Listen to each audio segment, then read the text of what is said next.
Yeah, welcome back for the current affair discussion. May 1 to 5, part 2 to current affairs, question number 11th one, right?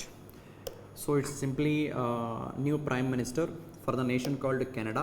Canada ki new prime minister, personality name Mark Carney. He is from Liberal Party.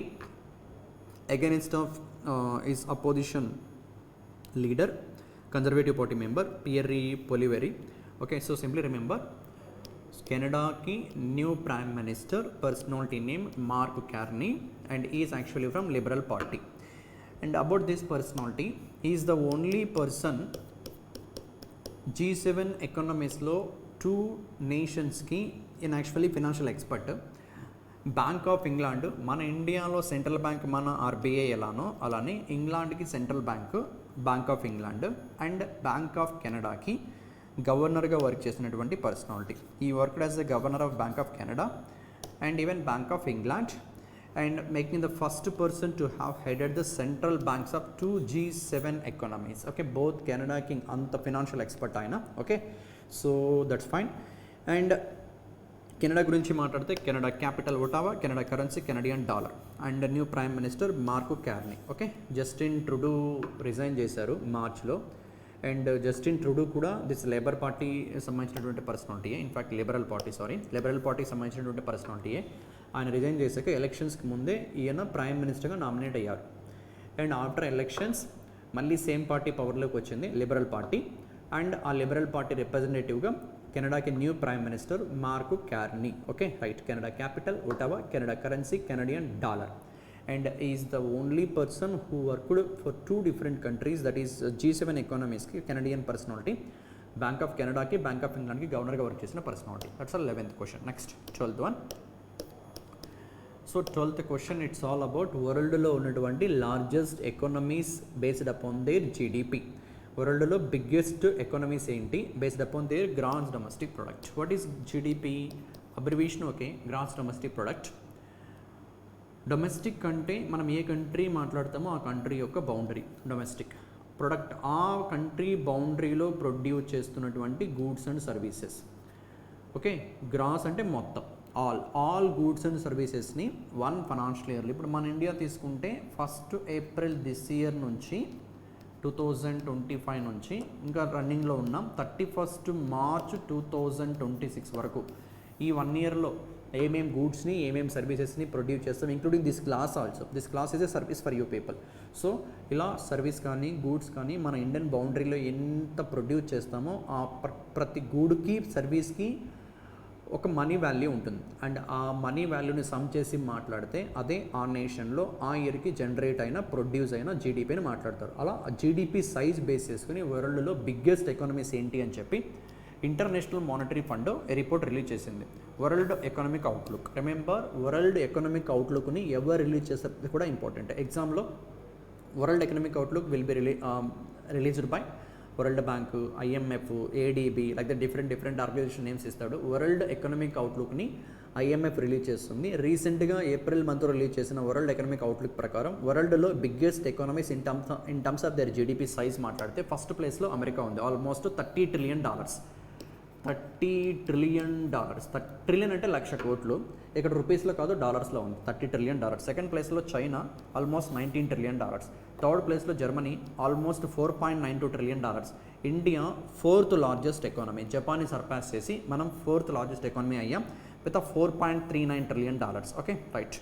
So you can see even the countries like America,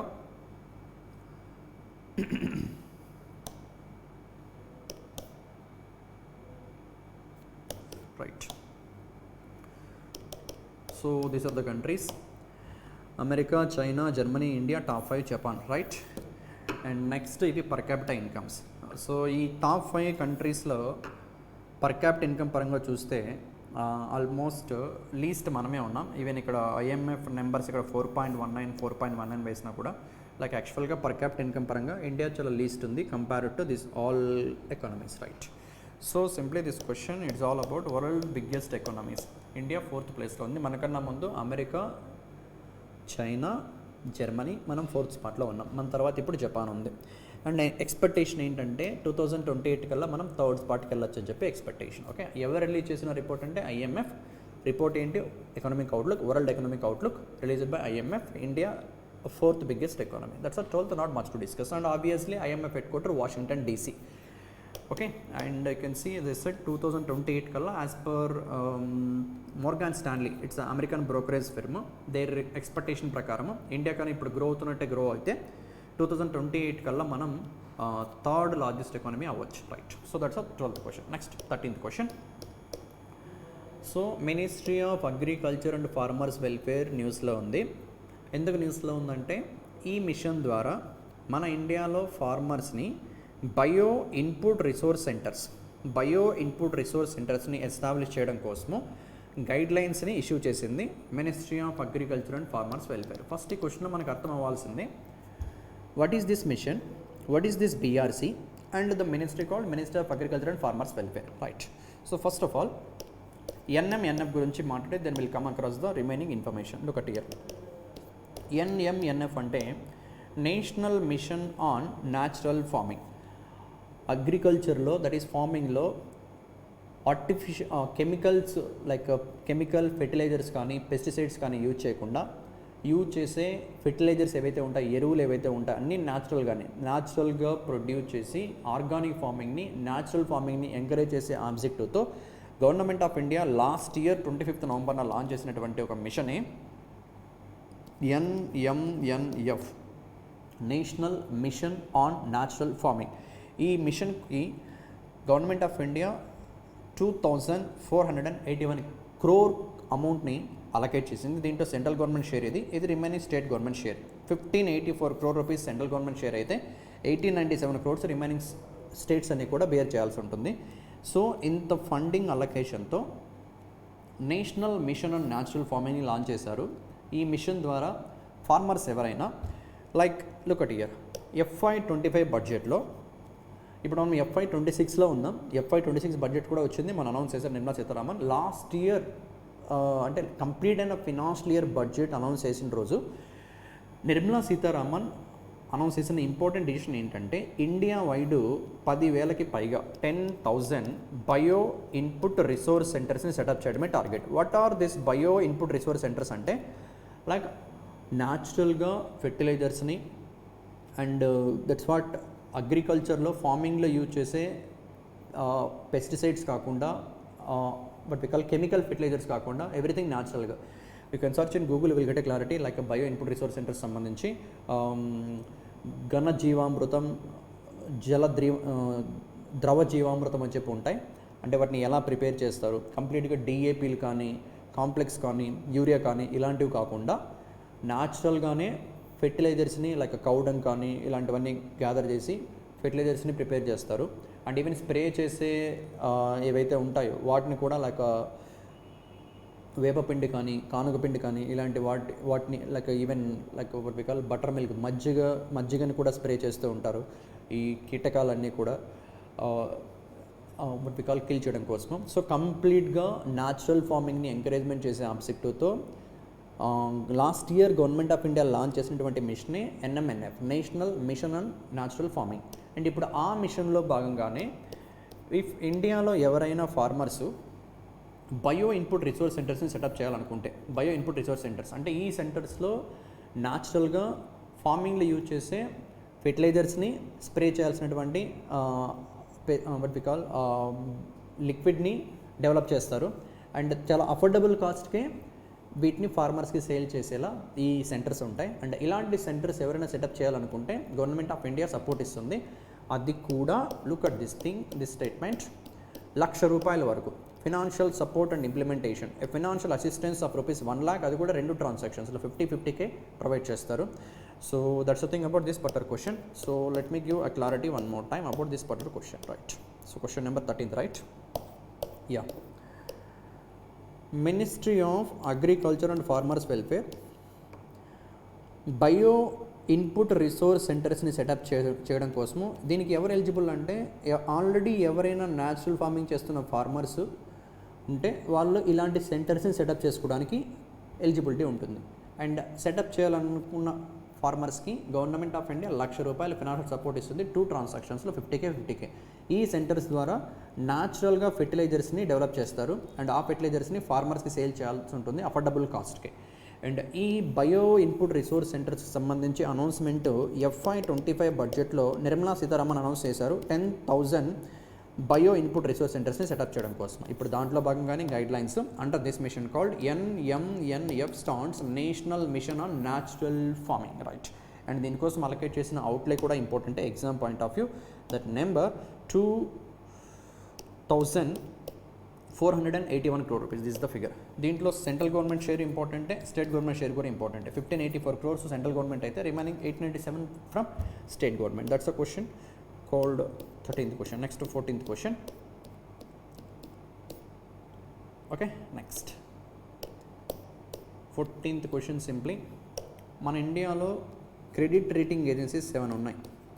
ఆ 7లో ఒకటి this one, care ratings. ఒకప్పుడు care ratings అని పిలిచేవాళ్ళు, ఇప్పుడు దాన్ని care edge అని పిలుస్తున్నాం. వీళ్ళు మన ఇండియన్ స్టేట్స్లో స్టేట్స్ యూటీస్ ఏవైతే ఉన్నాయో వాటన్నిటిలో 7 పారామీటర్స్ని బేస్ చేసుకొని ఆ స్టేట్ యొక్క ఎకానమీ ఎలా గ్రో అవుతుంది, ఆ స్టేట్ ఫినాన్షియల్ స్పెండింగ్ ఎలా ఉంది, లైక్ అప్పుల్ రీపేమెంట్ కానీ ఇంట్రెస్ట్ పేమెంట్స్ కానీ ఎలా ఉన్నాయి, ఇన్ఫ్రాస్ట్రక్చర్కి సంబంధించి ఆ స్టేట్లో డెవలప్మెంట్ ఎలా ఉంది, అండ్ అలానే లైక్ ఫినాన్షియల్ డెవలప్మెంట్ లైక్ బెటర్గా లోన్ ఫెసిలిటీస్ బిజినెస్ చేయడం కోసము ఆ స్టేట్లో అవైలబుల్లో ఉన్నాయా లేదా, and social like schools, what we call education, hospitals ఇవన్నీ ఎలా ఉన్నాయి, అండ్ ఆ స్టేట్ యొక్క అడ్మినిస్ట్రేషన్ ఎలా ఉంది, ఇన్వెస్ట్మెంట్ కోసం బిజినెస్ ఎన్విరాన్మెంట్ ఎలా ఉంది, గవర్నెన్స్ అంటే లైక్ ఎన్విరాన్మెంట్ పరంగా ఏ స్టేట్లో ఎయిర్ క్వాలిటీ ఇండెక్స్ బెటర్గా ఉంది. సో ఈ పారామీటర్ 7 పిల్లర్స్ని కన్సిడర్ చేసి క్వాంటిటేటివ్ అసెస్మెంట్, క్వాంటిటీ అంటే నెంబర్స్ బేస్ చేసుకొని ఇప్పుడు ఏ స్టేట్ యొక్క జీడిపి ఎక్కువ ఉంది, పర్ క్యాపిటల్ ఇన్కమ్ ఎక్కువ ఉంది, దాన్ని మాట్లాడితే ఎకానమీ, అండ్ గవర్నమెంట్ యొక్క స్పెండింగ్ ఎలా ఉంది, వస్తున్న ట్యాక్సెస్ని గవర్నమెంట్స్ ఎలా స్పెండ్ చేస్తున్నారు, ఫిజికల్ అండ్ ఇన్ఫ్రాస్ట్రక్చర్ డెవలప్మెంట్, ఇలా 7 పారామీటర్స్ని కన్సిడర్ చేస్తూ కేర్ ఎడ్జ్ ఒక rating agency, credit rating agency release చేసినటువంటి సెకండ్ ఎడిషన్ ఆఫ్ రిపోర్టే దిస్ స్టేట్ ర్యాంకింగ్స్. అండ్ ఈ ర్యాంకింగ్స్లో అంటే సింపుల్గా చెప్పాలంటే మన ఇండియన్ స్టేట్స్లో జీడిపి డెవలప్మెంట్ పరంగా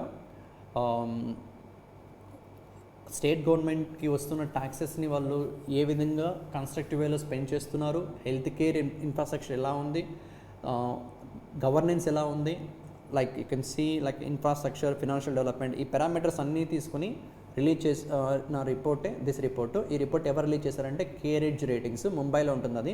ఇది వాళ్ళకి సెకండ్ ఎడిషను, లాస్ట్ టైం 2023లో రిలీజ్ చేశారు, ఇప్పుడు సెకండ్ ఎడిషను. అండ్ ఈ ఎడిషన్లో టాప్ స్టేట్స్ ఏంటి, స్టేట్స్ని గ్రూప్ ఏ, గ్రూప్ బి 2 గ్రూప్స్గా క్లాసిఫై చేశారు. గ్రూప్ ఏలో అన్ని లార్జ్ స్టేట్స్, గ్రూప్ బిలో north eastern states, hilly states, small స్టేట్స్ని ఇంక్లూడ్ చేశారు. అండ్ టాప్లో ఉన్నటువంటి states if you see here, so Maharashtra టాప్లో ఉంది లార్జ్ స్టేట్స్ కేటగిరీలో, and north east, hilly, small states. Group బిలో గోవా టాప్లో ఉంది. Okay, so group A, group A large states, group B north eastern states, small states, hilly states. So group ఏలో top Gujarat, Karnataka, Telangana, Tamil Nadu. అంటే simply map తీసుకుంటే north, south అన్నీ ఇక్కడే ఉన్నాయి.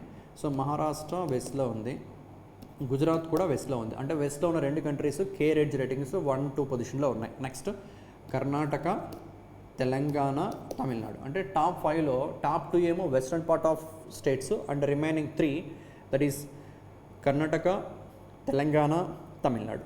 Okay, Karnataka, Telangana, Tamil Nadu 3, 4, 5. Top ప్లేస్లో మహారాష్ట్ర, గుజరాత్. అదే small states, UTs, north eastern states consider చేస్తే గోవా టాప్లో ఉంది, ఉత్తరాఖండ్, సిక్కిం, హిమాచల్ ప్రదేశ్, అస్సాం.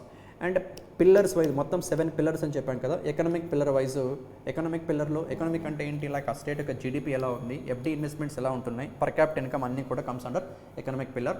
టాప్లో గుజరాత్ ఉంది గ్రూప్ ఏలో, గ్రూప్ బిలో టాప్లో సిక్కిం ఉంది. ఓకే, సో అలా పిల్లర్ వైజ్ కూడా ఉన్నాయి. Not that much detailed information required for examination purpose, but at least you should remember care edge release చేసినటువంటి స్టేట్ ర్యాంకింగ్స్లో క్వాంటిటేటివ్ పిల్లర్స్ ఏవైతే economic, financial development, infrastructure, social, governance ఇలాంటివన్నీ environment ఇలాంటివన్నీ consider చేసి prepare చేసిన ర్యాంకింగ్లో లార్జ్ స్టేట్స్లో top Maharashtra, Gujarat, followed by Karnataka, then Tamil Nadu, in fact Karnataka, Telangana, Tamil Nadu. Karnataka, then our Telugu state Telangana, then Tamil Nadu. అదే స్మాల్ స్టేట్స్లో Goa, Uttarakhand, Sikkim, Himachal Pradesh and Assam. Right. And pillar wise కావాలంటే పిల్లర్ వైజ్లో కూడా group A, group B individual పిల్లర్కి ఉన్నాయి, but no need of that much detailed information for our examination purpose. Right. That's the thing about this particular question. So మీ next question number 15th one. Right. So again part 1లో first question Madhya Pradesh గురించి మాట్లాడాం. మళ్ళీ మధ్యప్రదేశ్ న్యూస్లో ఉంది. Madhya Pradesh becomes first state in India to launch AI based real time forest alert system. What actually this means? So artificial intelligence technology base చేసుకొని ఆ స్టేట్లో forest area ఏదైనా ఎంక్రోచ్మెంట్ జరుగుతున్నా, అంటే ఫారెస్ట్ ఏరియాని ఎవరన్నా ఆక్యుపై చేసుకుంటున్నా, కబ్జా చేస్తున్నా, ఆక్రమించుకుంటున్నా, ఓకే, ట్రీస్ని రిమూవ్ చేస్తున్నా, ట్రీస్ని కట్ చేస్తున్నా, ఇవన్నీ కూడా శాటిలైట్ ఇమేజెస్ ద్వారా, అంటే ఎంత క్లోజ్గా అంటే 10x10 metres, look at here, 10x10 metres area వరకు కూడా మానిటర్ చేస్తూ ఎక్కడైనా ఎంక్రోచ్మెంట్ కానీ జరిగితే, ఫారెస్ట్ ఎంక్రోచ్మెంట్ కానీ జరిగితే అలాంటి వాటిని ఐడెంటిఫై చేసి యాక్షన్స్ తీసుకునే విధంగా ఫస్ట్ టైం ఇండియాలోనే ఆర్టిఫిషియల్ ఇంటెలిజెంట్ టెక్నాలజీని ఫారెస్ట్ ఏరియాని మానిటర్ చేయడం కోసం యూజ్ చేస్తున్నటువంటి స్టేట్ ఏది అంటే Madhya Pradesh. That's a thing. Which Indian state రీసెంట్గా AI బేస్డ్ రియల్ టైమ్ టెక్నాలజీని యూజ్ చేసి ఫారెస్ట్ ఏరియా, ఫారెస్ట్ ఎంక్రోచ్మెంట్ ఇలాంటివన్నీ కూడా మానిటర్ చేయడం కోసము ఈ టెక్నాలజీ వాడుతుందంటే Madhya Pradesh. That's a straightforward question 15th one. Right. Next 16th question. Yeah, if you remember last week discuss చేసిన కరెంట్ అఫైర్స్లో మినిస్ట్రీ ఆఫ్ లేబర్ అండ్ ఎంప్లాయ్మెంట్తో స్విగ్గీ టైఅప్ అయిందని చెప్పి మాట్లాడాం. The objective behind that partnership is gig వర్కర్స్కి, అంటే delivery executives కానీ, logistic ఇండస్ట్రీలో డ్రైవర్స్ కానీ నీడ్ ఉంటే అలాంటి జాబ్ వేకెన్సీస్ అన్నీ కూడా నేషనల్ కెరీర్ సర్వీస్ పోర్టల్ ద్వారా స్విగ్గీ పోస్ట్ చేసి అండ్ ఇండియన్ యూత్కి ఇంక్లూడింగ్ జెండర్ ఈక్వాలిటీ, మేల్ ఫీమేల్స్కి జాబ్ ఆపర్చునిటీస్ని ప్రొవైడ్ చేయడం కోసం Swiggy ministry of labour and ఎంప్లాయ్మెంట్తో టైప్ అయిందని చెప్పి మాట్లాడాం. అగైన్ ఇప్పుడు ర్యాపిడో, సో సేమ్ మినిస్ట్రీతో, ministry of labour and employment, this ministry national career service పోర్టల్ని మెయింటైన్ చేస్తూ ఉంటుంది. వాళ్ళతో టైఅప్ అయినటువంటి అదర్ కంపెనీ ర్యాపిడో. అండ్ ఈ పార్ట్నర్షిప్ ద్వారా బెటర్ ఎంప్లాయ్మెంట్ ఆపర్చునిటీ ప్రొవైడ్ చేయడం కోసము for the youth of this nation. Right. So that's a thing. Simply ministry of labour and ఎంప్లాయ్మెంట్తో ర్యాపిడో కంపెనీ రీసెంట్గా కొలాబరేట్ అయింది. సో దట్ దిస్ కంపెనీకి సంబంధించిన వేకెన్సీస్ ఏమైనా అవైలబుల్లో ఉంటే నేషనల్ కెరీర్ సర్వీస్ పోర్టల్లో వాళ్ళు అప్డేట్ చేస్తారు అండ్ జాబ్ సీకర్స్ అప్లై చేసుకొని ఆపర్చునిటీని యూజ్ చేసుకోవచ్చు. That's 16th question. Next 17th question. Right. Yeah, very important update from RBI, reserve bank of India. RBI launches IESH, UCCS, RCCS surveys to aid monetary policy decisions. Present monetary policy decisions తీసుకోవడానికి, okay, so monetary policy decision తీసుకోవడానికి reserve bank of India consumer price ఇండెక్స్ని రెఫరెన్స్గా base చేసుకొని every 2 monthsకి ఒకసారి bimonthly బేసిస్లో MPC committee meet అవుతుంది. ఇంకా ట్రాన్స్పరెంట్గా ఇన్ఫ్లేషన్ డేటాని క్యాప్చర్ చేసి సో దట్ అర్బన్ ఏరియాలో ఉన్నటువంటి ఇండియన్ సిటిజన్స్, రూరల్ పాపులేషను ఏ విధంగా ఎకనామికల్ ఎక్స్పెక్టేషన్స్ ఉన్నాయి, వాళ్ళ స్పెండింగ్స్ పాయింట్ ఆఫ్ వ్యూ, వాళ్ళ సెంటిమెంట్స్ ఎలా ఉన్నాయి, ఇలాంటివన్నీ డేటా గ్యాదర్ చేసి క్యాప్చర్ చేసి దాన్ని బేస్ చేసుకొని ఇంకా బెటర్గా మానిటరీ పాలసీ డిసిషన్ తీసుకునే ఆబ్జెక్టివ్తో reserve bank of India 3 new సర్వేస్ని ఇంట్రడ్యూస్ చేస్తుంది. ఆ 3 న్యూ సర్వీస్ ఏంటి, ఎగ్జామ్లో అడిగే పాసిబిలిటీ ఉంటే recently reserve bank of India launch 3 new service, three new surveys, in fact not surveys. With the help of this particular surveys, Reserve Bank of India can take a better monetary policy decisions. Which of the following surveys are the part of that అని అడిగితే these are the 3 surveys. ఒకటి inflation expectations survey of household. ఈ సర్వేని India wide 19 major సిటీస్లో RBI conduct చేస్తుంది. Purpose ఏంటంటే findings will help the RBI understand public expectations of inflation which is crucial for setting interest rates and other monetary policies. అంటే inflation expectation survey of household. Urban ఏరియాస్లో ఉన్నటువంటి population యొక్క ఎక్స్పెక్టేషన్స్ ఎలా ఉన్నాయి about inflation అనే survey base చేసుకొని ఈ పర్టికులర్ పారామీటర్ ఉంటుంది. Next second one urban consumer confidence survey, third one rural consumer confidence survey. This surveys ఏంటంటే ఇది కూడా urban consumer confidence survey 19 cities. ఈ నెంబర్స్ కూడా ఇంపార్టెంటే. RBI రీసెంట్గా రిలీజ్ చేసిన 3 సర్వేస్ ఏంటి, inflation expectation survey of household ఎన్ని సిటీస్లో కవర్ చేస్తున్నారు, urban consumer confidence survey how many సిటీస్లో, and rural consumer confidence survey how many సిటీస్లో లేదా స్టేట్స్లో. First two, that is inflation expectations IEHS, right, inflation expectation survey of IESH in fact, inflation expectation survey of household, ఇది 19 సిటీస్లో inflation expectations ఎలా ఉన్నాయని చెప్పి data gather చేయడం కోసం. Next thing, urban consumer confidence survey, urban నేమే చెప్తుంది urban areas కాబట్టి అగైన్ ఇట్స్ 19 సిటీస్. సో దీని యొక్క మేజర్ పర్పస్ ఏంటంటే, look at here, to collect qualitative response from urban household regarding their sentiments on the general economic situation, employment scenario, price levels and their own income and spending. So ఈ డేటాని capture చేయడమే major objective of this survey. What is the survey? Urban consumer confidence survey. Same parameters rural ఏరియాస్లో, that is rural as well as semi urban ఏరియాస్లో rural consumer confidence survey. ఇది Indian స్టేట్స్లో 31 స్టేట్స్లో and UTs, states and UTs, states 28 ఉన్నాయి, UTs ఒక 36, ఆ రెండు కలిపి దాంట్లో 31 లొకేషన్స్లో 31 టెరిటరీస్ని ఫైనల్ సర్వే కవర్ చేయబోతుంది. సో ఈ సర్వేస్ ద్వారా గ్యాదర్ చేసినటువంటి డేటాని బేస్ చేసుకొని ఇంకా బెటర్గా ట్రాన్స్పరెంట్గా reserve bank of India can take a monetary policy decisions. That's a thing, that's a objective behind this particular surveys. RBI రీసెంట్గా 3 సర్వేస్ని లాంచ్ చేయడం జరిగింది. ఆ 3 సర్వేస్ ద్వారా మానిటరీ పాలసీ డిసిషన్స్ ఇంకా బెటర్గా తీసుకునే ఆబ్జెక్టివ్తో. And what are that 3 surveys అంటే, ఒకటి IESH, inflation expectation survey of household how many సిటీస్లో, 19 సిటీస్లో. Next urban consumer confidence survey 19 cities, rural consumer confidence survey 31 states and యూటీస్లో. So that's the thing you should remember. So that 3 surveys how many cities cover అవుతున్నాయి, purpose ఏంటి, ఎవరు launch చేశారు, RBI. That's a question number 17th. And obviously RBI గురించి చెప్పాల్సిన పని లేదు. Headquarter establishment 1935 April 1st. These guys are deputy governors. రీసెంట్గా Poonam Gupta appoint అయ్యారు. And these remaining 3 personality Rajeshwar Rao, Swaminathan, Janakiraman, Rabi Sankar, and 26 RBI governor Sanjay Malhotra. That's 17th question. Next 18th question. 18th question, very new initiative by one of the general insurance company. You can expect this kind of questions both for a bank and even for insurance. And what is that initiative? Let me explain. ఇది ఒక general insurance company మన ఇండియాలో, Bajaj Allianz. ఈ Bajaj Allianz joint venture between మన Indian company Bajaj Finserv and German based company Allianz. ఈ రెండింటి యొక్క joint వెంచరే బజాజ్ అలియాంజ్. ఓకే, ఇది పూణేలో ఉంటుంది. వీళ్ళు లాంచ్ చేసిన insurance product very innovative insurance product నేమో climate safe. And product parametric insurance product. What is parametric insurance product అంటే, సో ఈ ప్రొడక్ట్ యొక్క మేజర్ ఫీచర్స్ ఏంటంటే, సపోజ్ ఇప్పుడు మనం నంద్యాల గురించే మాట్లాడదాం. నంద్యాలలోనే ఉన్నాం.